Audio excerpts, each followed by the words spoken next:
하나님 말씀은 구약성경 창세기 18장입니다.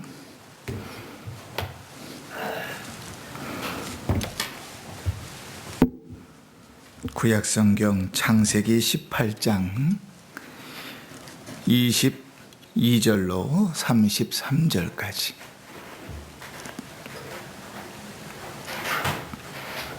제가 봉독합니다. 눈으로 따라 읽으시면서 하나님의 음성을 들으시기를 바랍니다. 22절입니다. 그 사람들이 거기서 떠나 소돔으로 향하여 가고 아브라함은 여호와 앞에 그대로 섰더니 아브라함이 가까이 나아가 이르되 주께서 의인을 악인과 함께 멸하려 하시나이까. 그 성 중에 의인 50명이 있을지라도 주께서 그곳을 멸하시고 그 50명 의인을 위하여 용서하지 아니하시리이까. 주께서 이같이 하사 의인을 악인과 함께 죽이심은 부당하오며 의인과 악인을 같이 하심도 부당하니이다. 세상을 심판하시는 이가 정의를 행하실 것이 아니니이까. 여호와께서 이르시되 내가 만일 소돔 성읍 가운데에서 의인 50명을 찾으면 그들을 위하여 온 지역을 용서하리라. 아브라함이 대답하여 이르되 나는 티끌이나 재와 같사오나 감히 주께 아뢰나이다. 의인 50의인 중에 5명이 부족하다면 그 5명이 부족함으로 말미암아 온 성읍을 멸하시리이까. 이르시되 내가 거기서 45명을 찾으면 멸하지 아니하리라. 아브라함이 또 아뢰어 이르되 거기서 40명을 찾으시면 어찌하려 하시나이까. 이르시되 40명으로 말미암아 멸하지 아니하리라. 아브라함이 이르되 내 주여 노하지 마시옵고 말씀하게 하옵소서. 거기서 30명을 찾으시면 어찌하려 하시나이까. 이르시되 내가 거기서 30명을 찾으면 그리하지 아니하리라. 아브라함이 또 이르되 내가 감히 내 주께 아뢰나이다. 거기서 20명을 찾으면 어찌하려 하시나이까. 이르시되 내가 20명으로 말미암아 그리하지 아니하리라. 아브라함이 또 이르되 주는 노하지 마옵소서. 내가 이번만 더 아뢰리이다. 거기서 10명을 찾으시면 어찌하려 하시나이까. 이르시되 내가 10명으로 말미암아 멸하지 아니하리라. 여호와께서 아브라함과 말씀을 마치시고 가시니 아브라함도 자기 곳으로 돌아갔더라. 아멘. 한 주간도 평안하셨습니까? 네. 오늘 반주하는 자매가 몸이 아파서 갑자기 못 온다 연락을 받았습니다. 위에서 기도해 주시고 또 건강하게 회복될 수 있도록 관심을 가져주시기를 바랍니다. 이제 18장의 마지막입니다. 17장과 18장, 창세기 두 장은 거의 비슷한 시기에 일어난 일이라 그랬습니다. 하나님이 아브라함의 가정에 사람의 모양으로 찾아오셔서 이제 식사를 다 마치고 아브라함에게 자신이 하실 일에 대하여 그 말씀해 주십니다. 소돔 고모라의 죄악에 대한 심판이 이제 문 앞에 왔고 하나님께서 그 심판을 하시려고 이제 소돔 고모라 성으로 간다는 것이죠. 그래서 20절 21절을 보면 그 내용을 이렇게 말합니다. 여호와께서 또 이르시되 소돔과 고모라에 대한 부르짖음이 크고 그 죄악이 심히 무거우니 내가 이제 내려가서 그 모든 행한 것이 과연 내게 들린 부르짖음과 같은지 그렇지 않은지 내가 보고 알려 하노라. 그렇게 말합니다. 우리가 지지난주에 함께 살펴봤죠. 하나님께서 잘 모르셔가지고 실사를 해야지만 그 상황을 아시기 때문에 친히 직접 내려온 것 아니라 그랬습니다. 이미 바벨탑 사건에 우리는 하나님이 어떻게 일하시는 줄 봤지요. 하나님이 내려오셨다 하는 것은 이미 하나님께서 심판을 하시기로 작정하신 일들입니다. 하나님이 이렇게 아브라함에게 말씀하시고 하나님은 아브라함에게 복의 근원이 되게 하시겠다고 약속하셨죠. 그래서 그 은혜가 아브라함을 통해서 흘러갈 것이라고 그렇게 말씀하십니다. 그러고 보면 하나님께서 아브라함에게 소돔 고모라의 멸망에 대해서 이야기하면서 너는 복의 근원이 될 것이야. 너와 내 자손들은 말씀대로 살아서 경건하게 잘 살 것이야. 이렇게 말씀하시는 이유를 보면 두 대조되는 상황 속에서 하나님 분명히 의도가 있다 하는 생각을 하게 됩니다. 아마도 노골적인 의도는 19절일 것 같아요. 19절 한번 보실래요? 19절을 좀 같이 읽으십시다. 같이 한번 읽어볼게요. 시작. 내가 그로 그 자식과 권속에서 명하여 여호와의 도를 지켜 의와 공도를 행하게 하려고 그를 택하였나니 이는 나 여호와가 아브라함에게 대하여 말한 것을 이루려 함이니라. 아멘.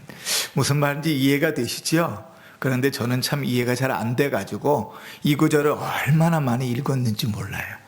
히브리어 성경으로도 보고 영어 성경 여러 번역본들도 보고 한글 성경 여러 번역본들도 보면서 이 말이 무슨 의미일까를 좀 깊이 있게 생각하는데 이런 얘기입니다. 우리말은 지금 앞뒤가 잘 먹혀 있는데 쉽게 말하면 이런 거죠. 내가 너를 택한 것은 너와 너를 통해서 너와 너의 자손들과 너의 권속들이 다 말씀을 다 순종해서 거룩하고 경건하게 살게 하려고 한 것이야. 그렇게 살 때 내가 거기에 복을 줄 거야. 이렇게 말씀하신 거예요. 그러면 이제 여러분 한번 생각해 보세요. 내가 너를 택한 것은 경건하게 살게 하려고 하는 것이고 그럼 복 주려고 그러는 것이야. 그러면 그 뒤에는 무슨 얘기가 나와야 돼요? 어떻게 경건하게 살아야 되는지, 어떤 복을 줄 것인지 이렇게 얘기가 나오면 참 좋은데 그렇게 이야기해놓고 하나님 뭐라 그러죠? 나는 저 소돔 고모라 멸망시키러 간다 이 얘기를 하고 계시는 거예요. 이제 이해가 되시죠? 지금 하나님 좀 어떻게 이야기를 끌고 가고 계시는지. 너는 복 받을 거야. 현대인의 성경에 19절을 이렇게 기록해놨어요.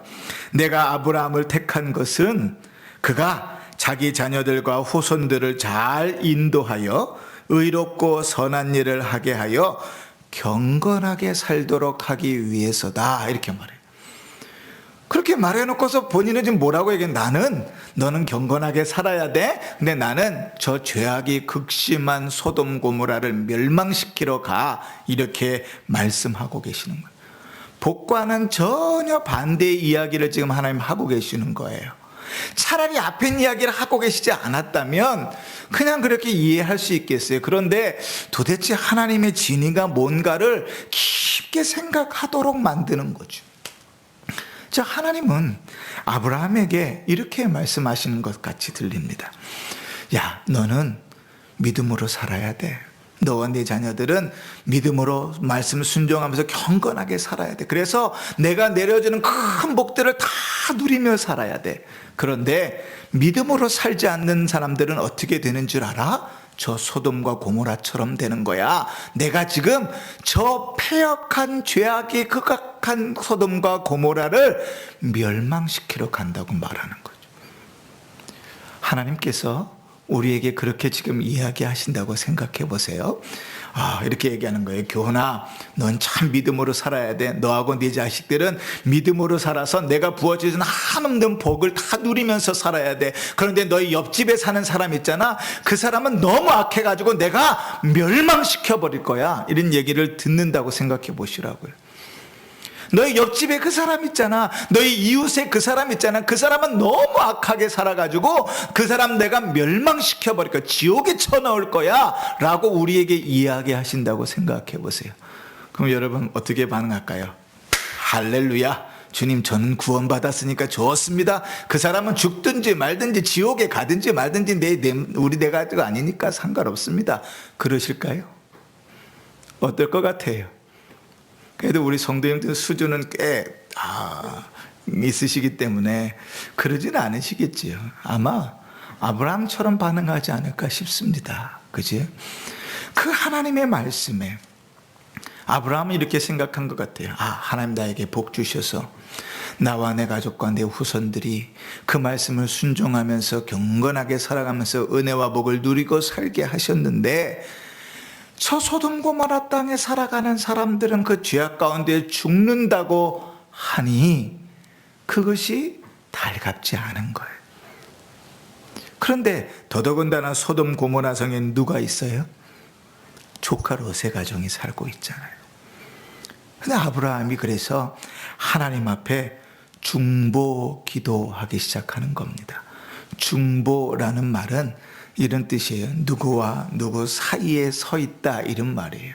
그래서 우리가 너무 익숙하게 쓰는 말이 중보 기도지만 사실은 중보 기도라는 말을 잘 안 쓰려고 하는 게 낫습니다.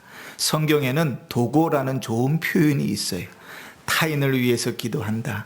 왜냐하면 우리가 중보한다, 중보기도한다 그렇게 쉽게 이야기하다 보니까 마치 우리가 예수 그리스도 중보자가 되는 것처럼 그렇게 착각할 때들이 있더라고요. 근데 그걸 하나하나 되잡아주기가 참 어려워요.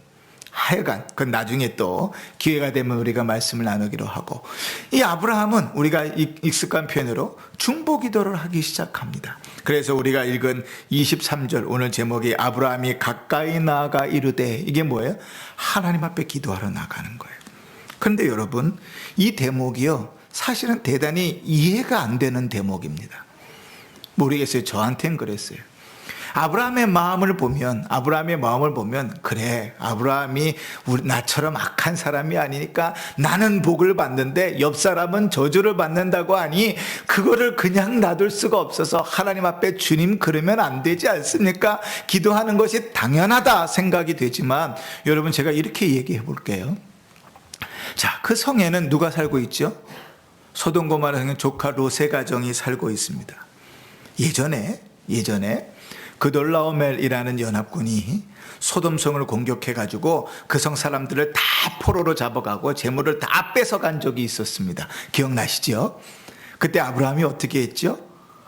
자기 집에서 길리온 사람들과 옆에 같이 동맹을 맺은 사람들에게 사람을 모아서 군대를 조직해가지고 따라갔습니다. 열심히 뒤쫓아가가지고 그 롯을 구해냈잖아요. 근데 여러분, 그 대목에 집에 돌아가서 다시 한번 읽어보십시오. 그 대목을 아무리 찾아봐도 그가 하나님 앞에 기도했다는 대목이 나오지 않습니다. 그런데 반대로 오늘 우리가 읽은 본문을 한번 보십시다. 오늘 우리가 읽은 본문은 하나님의 말씀을 듣고 아브라함은 하나님 앞에 제일 먼저 어떤 반응을 보이죠? 기도하러 나갑니다. 그 성에 지금 누가 살고 있어요? 조카 롯이 살고 있어요. 그런데 여러분 생각해 보세요. 그돌라오멜에게 죽는 것이 더 확률이 높습니까? 하나님께 죽는 것이 더 확률이 높습니까? 그죠?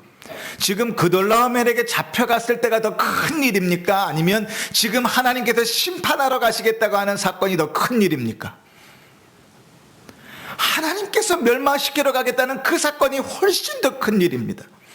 그돌라오멜과는 싸워서 뭔가를 해볼 만해요. 그런데 하나님이 심판하시겠다고 할 때는 그것은 사람으로는 불가능한 거예요. 그 내용이 아브라함이 계속 하나님과 이야기하는 장면에 보면 하나님께서 세상을 심판하실 유일한 심판자라고 말하거든요. 그러니까 하나님께서 심판하신다 그러면 제일 먼저 뭐부터 해야 돼요? 당장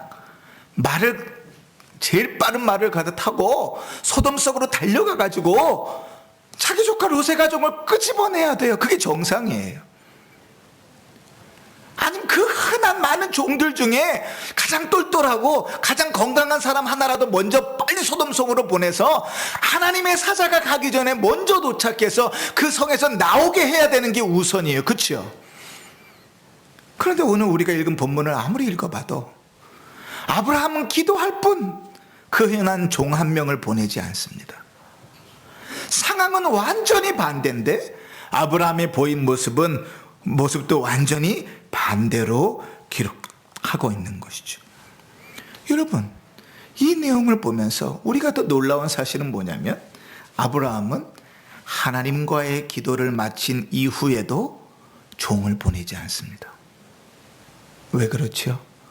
그는 하나님께서 기도를 들으시고 응답하실 것에 대한 명확한 믿음이 있습니다.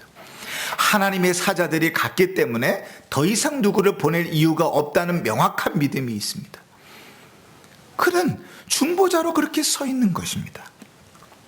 이 말씀 가운데서요, 우리는 먼저 아브라함의 어떠함, 아브라함의 기도를 돌아보기 전에 이 아브라함이 우리의 중보자 되신 예수 그리스도를 예표한다는 사실을 기억해야 합니다.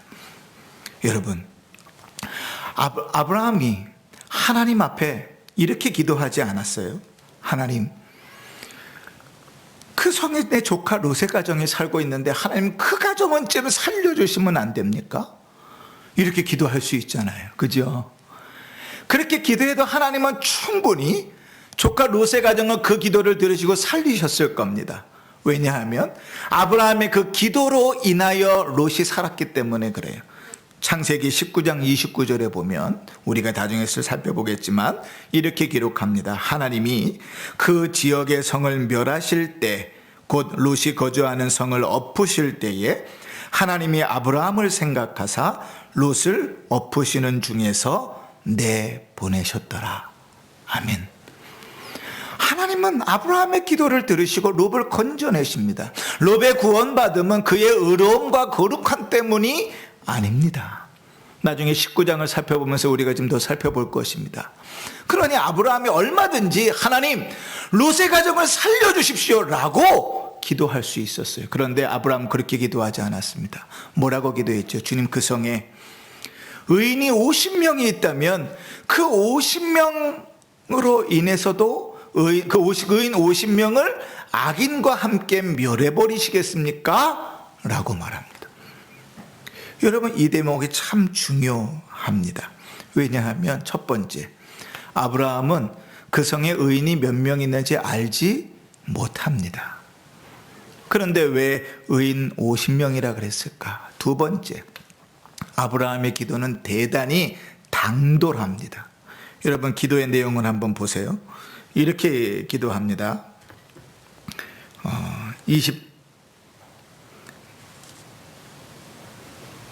25절을 한번 보세요. 주께서 이같이 하사 의인을 악인과 함께 죽이심이 부당하오며 의인과 악인을 같이 하심도 부당하니이다. 세상을 심판하시는 이가 정의를 행하실 것이 아니니까. 여러분, 이 대목이 어떻게 들리세요? 저는 이 대목을 아무리 읽고 또 읽어도 참 당돌함을 금할 수가 없습니다. 하나님 앞에 이렇게 얘기하는 거예요. 하나님은 정의로운 분이시라면서요. 하나님 공의로운 분이시라면서요. 어떻게 의인은 악인하고 똑같이 취급하십니까? 의인을 어떻게 악인하고 똑같이 죽이겠다고 말씀하십니까? 하나님 공의로우신 분이시면 공의를 행해야 될 것 아닙니까? 라고 말하는 거예요. 틀린 말인가요? 맞는 말입니다. 그런데 아브라함의 이 기도가 되게 당돌해 보입니다. 여러분, 자식들이 여러분에게 이렇게 말해요. 엄마, 그때 그렇게 하면 안 되지. 엄마가 잘못한 건데 그땐 그렇게 하면 안 돼. 이렇게 얘기하면 기분이 듣기 좋아요? 싫어요? 싫죠. 근데 맞는 말이에요? 틀린 말이에요? 맞는 말이에요. 그런데도 듣기 싫어요. 근데 하나님 앞에 뭐라 그래요? 사람이, 창조주가, 아브라함이, 하나님 공의로우신 분 아닙니까? 의로운 재판을 하시는 분 아닙니까? 제대로 재판하셔야지 어떻게 의인이 있는데 악인하고 똑같이 취급해 버리십니까? 라고 말하는 게 얼마나 당돌해요. 그런데 하나님 그 기도를 다 받으십니다. 하나님, 의인 50이 있는데 그들 때문에라도 멸하시겠습니까? 근데 아브라함의 당돌함은 여기서 끝나지 않습니다. 하나님하고 딜을 하기 시작합니다. 하나님, 50명인데요. 거기 한 5명 정도쯤 모자릅니다. 그래도 하나님 멸망하시겠습니까? 그래, 그럼 내가 45명으로 멸망하지 않으마. 하나님, 근데 거기 5명이 좀 더 모자릅니다. 어떻게 그래도 좀 괜찮겠습니까? 그래, 그럼 내가 40명으로도 멸망시키지 않으마. 근데 하나님, 근데 10명 정도쯤 모자랄 것 같은데 괜찮으시겠습니까? 그래, 내가 30명으로도. 근데 하나님, 10명이 더 모자랄 것 같은데 이렇게 몇 명까지 깎아요? 10명까지 깎아요. 여러분, 시장에 가서 물건을 사는데 이거 얼마예요? 5,000원입니다. 그래. 이제 깎는 거야. 아유, 내가 지금 돈이 별로 없는데 4,500원에 줘. 그래, 4,000, 아이고, 500원짜리 있는지 없는데 없네. 4,000원에 줘. 그래서 1,000원까지 깎으면 그 주인이 거기 팔겠어요? 안 팔아요. 저 같아도 안 팔아요. 하나님 어떻게 해요? 의인 10명이 있어도 멸망시키지 않겠다고 약속하십니다. 그리고 그 10명도 채 안 되는데도 그 기도로 인하여 롯의 가정을 구원해 내십니다. 여러분, 이 대목에서요, 우리를 구원하신 예수 그리스도를 볼 수 있어야 됩니다. 지금 아브라함이 기도하고 있는 이 순간에 소돔 사람들은 뭐 하고 있었는가? 소돔 사람들은 이렇게 하고 있었습니다. 예수님께서 이렇게 말씀하셨어요. 누가복음 17장에 또 롯의 때와 같으리니 사람들이 먹고 마시고 사고 팔고 심고 집을 짓더니, 그들은 뭐 하고 있었어요? 임박한 심판을 알지 못했어요. 본인들이 심판받을 대상자인지도 알지 못했어요. 그냥 그렇게 자기들의 삶을 즐기고 자기들이 잘 산다고 생각하고 살았어요. 근데 예수님께서 이 소돔 고모라를 이렇게 비유하십니다. 마태복음 10장 15절에 내가 진실로 너희에게 이르노니 심판날에 소돔과 고모라 땅이 이 성보다 견디기 쉬우리라. 아멘. 지금 뭐라고 말씀하시죠? 예수님께서 계신 그 성, 이 성보다 뭐가요? 소돔 고모라가 더 낫다. 지금 뭐 얘기하고 계시는 거예요? 그 시대가 더 악하다고 말씀하시는 거예요. 지금 우리가 살아가는 이 시대가 그 시대보다 덜한가요? 아니요, 주님 더 악하다고 말씀하시는 거예요. 그러면서 심판을 이렇게 경고하십니다. 누가복음 17장 아까 읽은 그 다음 절에 롯이 소돔에서 나가던 날에 하늘로부터 불과 유황이 비오듯 하여 그들을 멸망시켰느니라. 아멘. 예수님께서요, 우리가 살아가는 우리의 삶, 이 시대를 소돔 고모라에 비유하십니다. 악한 시대에 비유하시고 지금 우리가 당하고 있는 우리에게 무엇이 필요한지를 말씀하고 계시는 거죠. 아브라함의 중보적 기도가 누구를? 롯의 가정을 살립니다. 여러분, 이 대목에서 우리는 그리스도께서 우리를 어떻게 대속하셨는지, 그리스도께서 우리를 어떻게 구원하셨는지 주의 말씀을 기억하면서 은혜를 얻어야 됩니다. 제가 말씀을 읽어보겠습니다. 디모데전서 2장 5절에 이렇게 말합니다. 하나님은 한 분이시요 또 하나님과 사람 사이의 중보자도 한 분이시니 곧 사람이신 그리스도 예수시라. 아브라함이 소돔과 하나님 사이의 중보자로 섰던 것처럼 우리의 죄에 대한 중보자로 누가 서 계신다고요? 우리 구주 예수 그리스도께서. 요한일서 2장 1절에 이렇게 말합니다. 만일 누가 범죄하여도 아버지 앞에서 우리에게 대언자가 있으니 곧 의로우신 예수 그리스도시니라. 우리가 구할 수 없어요. 우리가 죄인인지조차 알지 못하니까요. 그러면 누가 대신 구하고 있다고요? 우리의 구주 예수 그리스도께서 우리를 대신하여 구한다고요. 우리는 그렇게 구원 얻은 자들입니다.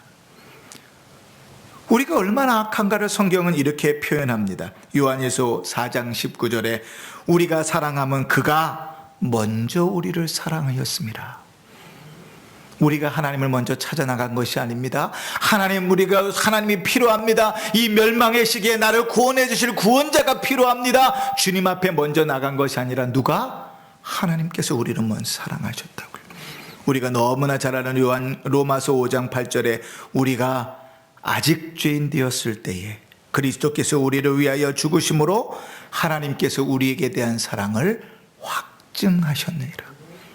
죄인인지조차도 인식하지 못할 그때에 우리의 중보자시오 우리의 대언자 되신 그리스도께서 하나님과 우리 사이에 막아서셨다고요. 우리는 그렇게 구원받은 자들입니다. 중보자 되신 예수 그리스도로 말미암아 성도가 된 자들입니다. 예수 그리스도로 말미암아 생명을 얻은 자들입니다. 세상에 멸망할 그때에도, 주님이 다시 오셔서 세상에 멸망할 그때에도 우리는 주와 함께 살 자들입니다. 할렐루야. 아멘, 아멘. 그죠? 그러니까 우리가 얻은 구원이 어떠한 구원인지를 정확히 알아야 될 필요가 있습니다. 그래야 우리의 존재가, 우리의 가치가 어떠한지도 정확히 알게 되는 것이죠. 자, 다시 이제 이 말씀을 잘 간직하시고 아브라함에게로 들어가 보십시다. 자, 아브라함이 하나님 앞에 이렇게 말씀을 놨습니다. 아브라함아, 천하 만민이 너로 말미암아 복을 받을 것이다. 그렇게 말합니다.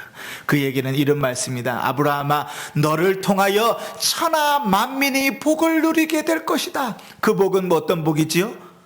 아브라함을 믿음의 조상이라 이야기하니까 생명을 얻는 복이죠. 우리는 그 생명을 얻은 자들 아닙니까? 그러니 우리를 통해서도 그 은혜와 복이 흘러내려가야 되는 것입니다.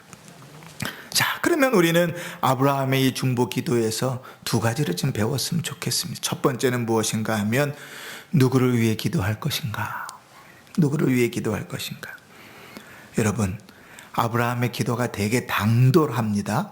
그런데 아브라함의 기도를 잘 뜯어 살펴보면 아브라함은 죄악된 소돔을 하나님의 공의로우심에도 불구하고 그들을 간과하시고 용서해 주십시오라고 기도하지 않았습니다. 아브라함이 기도했던 기도의 대상이 명확합니다. 누구였죠? 50명, 45명, 40명, 30명, 20명, 10명으로 떨어졌을지라도 아브라함은 누구를 위해서 기도했어요? 의인을 위해서 기도했어요. 여러분, 여기 아주 중요한 힌트가 한 가지 숨겨져 있습니다.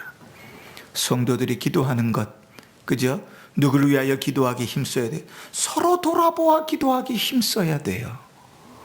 믿는 이들을 위하여, 믿음으로 사는 이들을 위하여 기도해야 됩니다. 내 가족만 위해서 기도하고 내 교회만 위해서 기도할 것이 아니에요. 우리는 공교회잖아요. 우리가 사도신경을 고백할 때마다 공교회를 믿사오며 고백하잖아요. 거룩한 공회를 믿사오며. 이 땅의 교회를 위하여 우리는 기도해야 됩니다. 이 땅의 목회자들을 위해서 기도해야 됩니다. 서로 돌아보면서 기도해야 돼요. 지금처럼, 요즘처럼 예수 믿는 자들의 교회들이 권위가 땅에 떨어진 때가 없잖아요. 그죠? 더 정신 차리고 기도해야 됩니다. 서로 돌아보아서. 어려운 분들이 있어요. 육체적으로도 힘든 이들이 있습니다. 영적으로도 곤고한 이들이 있습니다. 돌아보면서 기도하셔야 돼요. 그게 성도에게 주어진 가장 크고 가장 귀한 무기들입니다. 서로 돌아보십시오. 옆 사람들을 살펴보면서 옆 사람들의 연약함들을 알고 기도할 수 있어야 됩니다. 오늘 이제 반주하는 자매가 아파서 못 왔어요. 그러면 우리는 당연히 오늘의 기도 제목 중에 뭐가 들어가야 돼요? 자매를 위해 기도해야 돼요. 당연한 일입니다. 당연한 일. 교회를 위해서만 기도하나요? 아니요. 여러분, 지경을 좀 넓히셔야 됩니다. 선교지를 위해서, 선교사님들을 위해서 기도하셔야 돼요. 너무 힘듭니다. 제가 너무 선교에 대해서 강조하는지 모르겠지만 여러분, 관심을 가지셔야 돼요. 우리가 작은 씨앗 선교회를 섬기고 있습니다. 제가 또 이사로 있으니까 더 우리 성도님들은 마음을 쓰고 섬기고 계시겠지요. 그런데 작은 씨앗 선교회에서 후원하고 있는 선교사님 중에 인도의 판가즈 선교사님 가정이 있습니다. 원래 인도 사람입니다. 브라만 계급의 사람인데 그 사람이 하도 사고를 치고 다니니까 아버지가 너 고생 좀 해라 그러고 한국으로 보냈어요. 그럼 한국에서 어울리다가 친구가 어려움을 당하고 막 이 한국의 사회가 아무리 자기 나라에서는 뭐 인도에서는 브라만이었어도 오니까 살기가 녹록지 않잖아요. 그런데 어려움을 당하게 됐어요. 주방의 위기까지 막 어려움을 당해서 친구들하고 엮여서 경찰서도 가고 막 어려움을 당할 때 그때 그가 예수를 만났습니다. 그리고 그가 하나님 앞에 헌신하고 장신대 신대원을 가서 목사가 됐습니다. 그리고 한국에서요, 얼마든지 사역하면서 기쁘게 살 수 있습니다. 인도에서 온 사람들도 꽤 많으니까요. 근데 그가 인도로 다시 돌아가기를 결정합니다. 죽으러 가는 거예요. 죽으러. 힌두교 나라의 브라만 계급의 아들이 목사가 돼서 복음 전하겠다고 다시 자기 나라로 돌아간다고요. 그리고 결단해서 들어갔는데 지금 코로나에 걸렸습니다. 인도에는 10,000명 이상의 매일 확진자가 나오죠. 집에서 다 나가지도 못하고 자가격리하는데 판가지 선교사님 먼저 코로나 확진이 났어요. 그리고 한 방에 있으라 그러고 사모님하고 아이 둘하고 있는데 이들이 막 고일에 나고 아프기 시작하더니 하나는 양성이 나오고 집안에서 나갈 수도 없는데 백신을 맞을 수도 없는데 병원에 입원할 수도 없는데 그러고 있어요. 그런데 소식이 들려왔어요. 선교사님 한 분이 코로나 때문에 돌아가셨다고. 여러분 얼마나 절망스럽겠어요. 정말 속이 아프더라고요. 기도하면서 막 너무 답답하더라고요. 가서 막 도와줄 수 있으면 가서 도와주고 싶어요.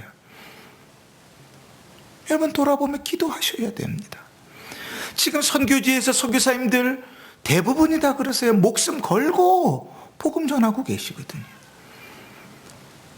서로 돌아보면서 믿음의 사람들을 위하여 성도들을 위하여 기도하기를 힘쓰셔야 됩니다. 그런데 여러분 여기서만 딱 끝나면 안 됩니다. 자, 아까 우리가 아브라함이 의인 50이 있다면 이렇게 얘기했잖아요. 근데 그 의인 50을 아브라함이 알아요? 몰라요? 모르는 사람들입니다. 의인이 있는지 없는지조차도 몰라요. 그런데 그들을 위하여 기도합니다. 우리는 여기서 또 한 가지 기도의 대상자를 발견합니다. 아직 예수를 믿지 않아요. 교회는 왔다 갔다 하는데 아직 그가 인격적으로 예수를 만나지 못했어요. 믿음의 가정에서 태어났는데 그래도 교회는 다니는데 아직 그가 신앙이 없어요. 아직 교회는 나오지 않는데 내가 열심히 전도하고 있어요. 누군지 몰라요. 그러나 우리는 누구를 위해서? 주께서 택하신 그들을 위해서 기도해야 됩니다. 복음을 들을 자들, 예수 앞으로 나올 자들을 위해서 힘써 기도해야 되는 거예요. 그러고 보면요, 우리의 기도의 대상자에 빠지는 사람이 없습니다. 그죠? 돌아보면 돌아볼수록 기도하면 할수록 우리가 기도해야 될 사람들이 많습니다. 두 번째 우리가 아브라함의 기도에서 배우게 되는 것은 아브라함의 기도의 자세입니다. 여러분 대단히 당돌하지만 아브라함은 하나님 앞에 끝까지 기도합니다. 여러분 아브라함이 50명, 45명, 40명, 30명, 20명 그리고 10명까지 인원수를 줄이면서까지 기도했던 이유가 뭐라고 생각하십니까? 단순히 내 조카 롯 때문이라고 생각하십니까? 그거 아니라고 제가 그랬잖아요. 그러면 아예 처음부터 주님 롯의 가정 살려주시오 이렇게 기도하고 시작해도 하나님 분명히 들어주셨을 건데 그러지 않으셨어요. 왜 숫자를 줄여가면서까지 아브라함은 그렇게 기도했을까요? 혹시나 행여나 끝까지 기도하는 겁니다. 단 10명 당시에는 그랬다 그래요. 10명 그러면 한 가정의 단위였다 그래요. 한 가정의 단위. 그러니까 주님 그 소돔성에 한 가정이 남을 때까지 한 가정만이라도 있다면 끝까지 기도하는 겁니다. 우리가 하나님 앞에 기도할 때마다 누군가를 위하여 간구할 때마다 기도해서 한두 번 기도했는데 덜컥 들어주시면 얼마나 좋아요. 그죠? 아이고 그러면 좋겠어요. 우리 권사님도 아프시다 그러면 그냥 한 번만 기도해도 싹 낫고 어려운 문제가 있다면 기도하면 한두 번 기도하면 그냥 싹 해결되고 그러면 너무 좋겠어요. 그런데 하나님은요 때를 따라서 우리를 끈질기게 기도하게 하십니다. 믿음이 없으면 그 경주를 감당할 수 없을 정도로 믿음으로 주님 앞에 기도하며 끝까지 나아가도록 요구하십니다. 아브라함은 그들을 위하여 그렇게 기도합니다. 모르겠어요. 옛날에 아브라함이 구해낸 정이 있으니까 그래도 기도했겠지 이렇게 생각할지 모르겠습니다. 그러나 아브라함의 기도는 단순히 그냥 사적인 마음에 이끌린 기도라기보다 하나님 앞에 복받은 자로서의 중보자의 기도를 갖는 것이죠. 기도는 끈질기게 끝까지 하는 것입니다. 여러분 말씀을 정리합니다.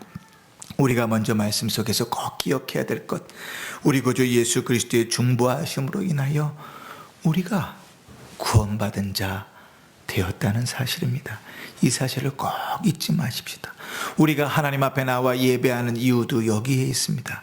우리가 힘을 다하여 믿음으로 살아가는 이유도 여기에 있습니다. 이 이유를 잊어버리면 예배만큼 재미없는 일이 없고 믿음으로 사는 삶만큼 괴로운 일이 없습니다. 그런데 우리 구주 예수 그리스도께서 나를 죄에서 멸망에서 사망에서 구원하셨다는 사실이 아멘으로 믿어진다면 예배가 행복할 거예요. 믿음으로 살아가는 일들이 즐거울 겁니다. 왜요? 구원받은 자의 기쁨이 그 안에 있기 때문에 그렇습니다. 한 걸음 더 나아가서 아브라함의 기도를 통하여 우리가 누구를 위해서 기도해야 되는지, 어떻게 기도해야 되는지를 보았습니다. 여러분, 돌아보아 기도하기를 힘쓰십시다. 제발 내 기도, 내 자식 기도만 하고 끝내는 기도 이제 다 집어치십시오. 거기에만 머물러 있으면 안 됩니다. 돌아보셔서 이 코로나 시기에, 어려운 시기에 돌아보면서 기도하십시오. 성도를 돌아보고, 옆 사람들을 돌아보고, 교회를 돌아보고, 믿음의 사람들을 돌아보고, 선교사들을 돌아보면서 기도하십시오. 이 어려운 시기에 예수를 믿어야 될 자들을 위해서 기도하고, 전도하고 있는 대상자들을 위해서 기도하고, 선교지에 있는 그 대상자들을 위해서 기도하십시오. 기도의 지경을 넓혀가십시오. 제발 내 자식들 내 기도만 하고 끝내지 마십시오. 우리가 복받은 자 아닙니까? 그죠? 우리를 통하여 그 은혜가 흘러가야 됩니다. 그리고 그 기도함에 있어서 한 번, 두 번, 그리고 끝내지 마십시오. 끝까지 기도하십시오. 간절히 기도하십시오. 하나님의 은혜를 사모하며 기도하십시오. 그들에게서 들려오는 소식이 내 마음속에 동일한 아픔으로 느껴질 때까지, 그들이 들려오는 소식이 내 마음속에 같은 기쁨으로 기뻐할 수 있을 때까지 기도하십시오. 하나님께서 일해 가실 것입니다. 우리에게 주어진 한 주간의 삶도 이 말씀 붙들고 승리하시길 바라고, 말씀 가운데 은혜와 열매가 맺는 복된 삶이 되시기를 주의 이름으로 축원합니다. 아멘.